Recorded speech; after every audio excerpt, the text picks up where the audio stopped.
ॐ वेदाहमेतं पुरुषं महान्तम् आदित्यवर्णं तमसः परस्तात् तमेव विदित्वातिमृत्युमेति नान्यः पन्था विद्यते यनाय।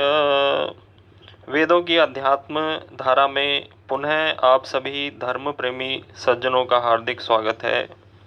आइए एक और ऋग्वेद के मंत्र के द्वारा हम अपने जीवन को वेदों के अध्ययन के द्वारा कृतार्थ करें और मोक्ष जो हमारा परम लक्ष्य है उसे प्राप्त करें। आइए मंत्र का पाठ करते हैं।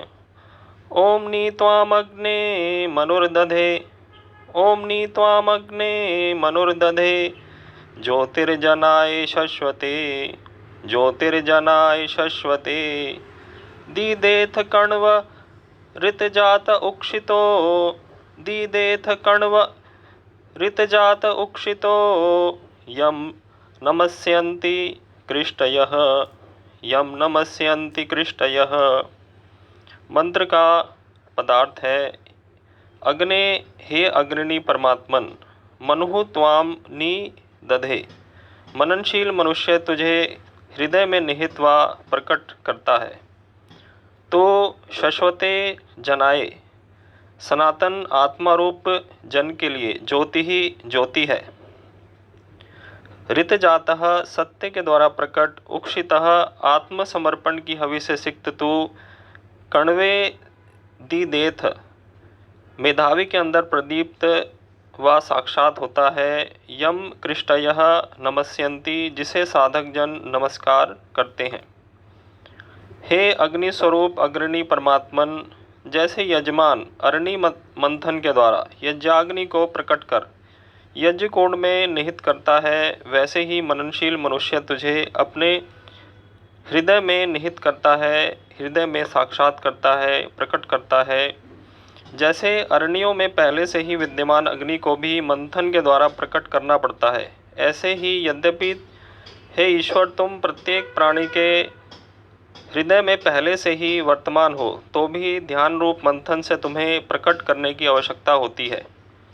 पूर्व ही सर्वत्र विद्यमान तुम्हारे विषय में हृदय में निहित करना आदि भाषा प्रयोग तुम्हें उद्बुद्ध या प्रकट करने के अर्थ में ही हम करते हैं। जब तुम हृदय में निहित या प्रबुद्ध हो जाते हो, तब सनातन जीवात्मा के लिए दिव्य ज्योति का कार्य करते हो। अंधियारे तमस में तुम्हारी प्रकाश रेखा उसे जीवन पथ दर्शाती है।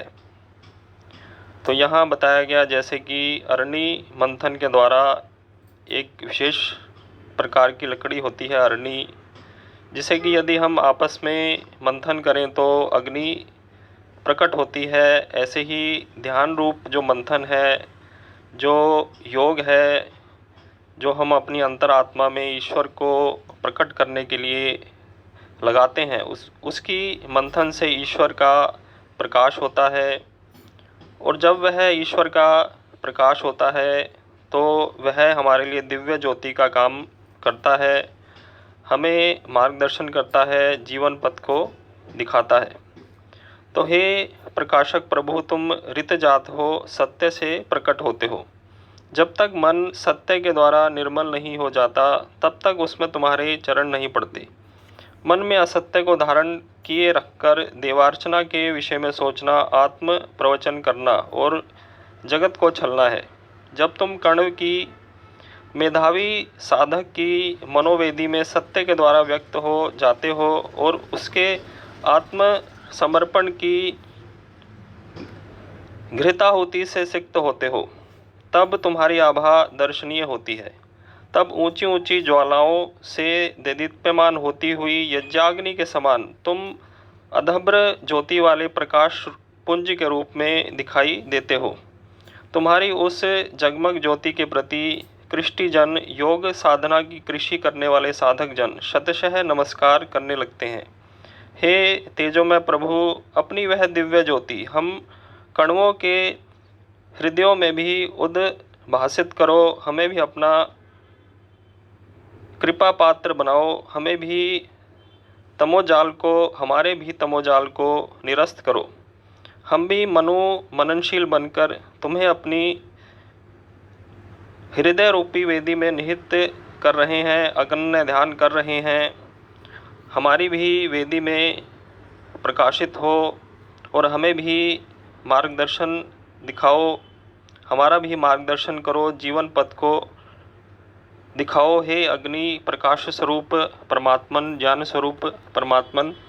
तो यहाँ यह मंत्र का भाव है कि हम ईश्वर को अपने अंदर प्रकट करें। तो ईश्वर प्रकट कहाँ होगा? ईश्वर सर्वत्र है, बाहर भी है, अंदर भी है, लेकिन वह प्रकट हमारे हृदय रूपी मंदिर में ही होता है।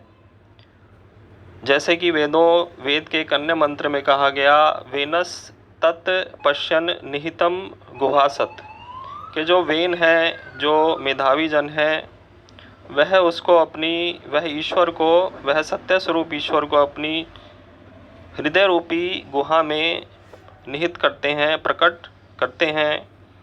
तो हमारे भीतर ही ईश्वर है, हमारे जो आत्म रूपी गुहा है, वहाँ ही उसका दर्शन होगा। जहाँ आत्मा है वहाँ ही परमात्मा का दर्शन होता है। बाहर ईश्वर तो है परंतु हमारी आत्मा नहीं है, तो आत्मा में ही उसकी दिव्य ज्योति प्रकाशित होगी, उस परम आत्मा की। तो इसलिए मुंडको उपनिषद में कहा गया, सत्येन लभ्यस तपसा ह्येषा आत्मा स सम्यज्ञानेन ब्रह्मचर्येण नित्यम। तो वह आत्मा कैसे प्राप्त होगा? मुंडक उपनिषद में बताया, सत्य के द्वारा, सत्येन लभ्यस। फिर और किसके द्वारा? तपसा, तप के द्वारा। जब हम सत्य आचरण करेंगे, सत्य वेद विद्या को पढ़ेंगे, उसका मनन करेंगे और तप करेंगे, अपने शरीर को सात्विक कर्मों में तपाएंगे, तो उसके द्वारा वह आत्मा प्रकट होगा, प्राप्त होगा। फिर आगे बताया, सम्यक ज्ञानेन, सम्यक ज्ञान के द्वारा, जो कि वेद विद्या का ज्ञान है, जो कि सम्यक है, बिल्कुल सही है, उस ज्ञान के द्वारा हमें वह ईश्वर प्राप्त होगा। और ब्रह्मचर्येण नित्यम, नित्य ही ब्रह्मचर्य के सेवन के द्वारा, आत्म संयम के द्वारा वह ईश्वर हमें प्राप्त होगा। फिर कहा, अंतः शरीरे ज्योतिर्मय ही शुभ्रो यम पश्यन्ति यतयः क्षीण दोषः। अंतः शरीरे ज्योतिर्मय ही शुभ्रो, कि वह ज्योतिर्मय शुभ्र शुद्ध परमात्मा शरीर के अंदर में, जिसको यम पश्यन्ति यतयः क्षीण दोषः, कि जिसको यत्नशील पुरुष और जिनके दोष क्षीण हुए हैं, जो अपने दोषों से पृथक हैं, उसको अपने अंतः शरीर में उसको देखते हैं। तो शरीर के भीतर ही वह दिखाई देगा परमात्मा, लेकिन यत्न करने पर, साधना करने के द्वारा, ध्यान रूपी साधना और जो योग है, यम नियम आसन प्राणायाम प्रत्याहार धारणा ध्यान और समाधि, जो ये अंग हैं अष्टांग, इनका अनुष्ठान करने पर वह दिव्य ज्योति स्वरूप परमात्मा हमारे भीतर प्रकट होगा। और अपने दोषों को दूर करने के उपरांत, पवित्र होने के उपरांत, वह पवित्र परमात्मा हमारे अंतःकरण में प्रकाशित होएगा। और ऐसा ही महाभारत में शांति पर्व के अंदर अध्याय 236 में 15, 16 और 17वें श्लोक में बताया गया, मनीषी मनसः विप्रः दृश्यते आत्मानम् आत्मनि, के हे विप्र विद्वान मनीषी लोग, मनसः मन के द्वारा, आत्मानम आत्मनि दृश्यति, आत्मा को, उस परमात्मा को अपनी आत्मा में ही देखते हैं। न हयम चक्षुषा दृश्यो न च सर्वैरपि इंद्रियैहि, के यह परमात्मा चक्षुओं के द्वारा नहीं देखने योग्य है, वह चक्षुओं से नहीं दिखता है, परंतु ध्यान रूपी मंथन से दिखता है। और उसकी और वह ना ही इंद्रियों के द्वारा भी वह हमें प्राप्त होता है। न च सर्वैरपि इंद्रियैहि, तो इंद्रियों से प्राप्त नहीं कर सकती हैं, तो कैसे वह प्राप्त होगा? तो बताया, मनसा तो प्रदीपेन महान आत्मा प्रकाशते। मन रूप प्रदीप से वह महान आत्मा देखा जा सकता है, वह इस प्रकार प्रकाशित होता है। तो कैसा है वह परमात्मा? तो बताया, अशब्द स्पर्श रूपम तद अरस अगंध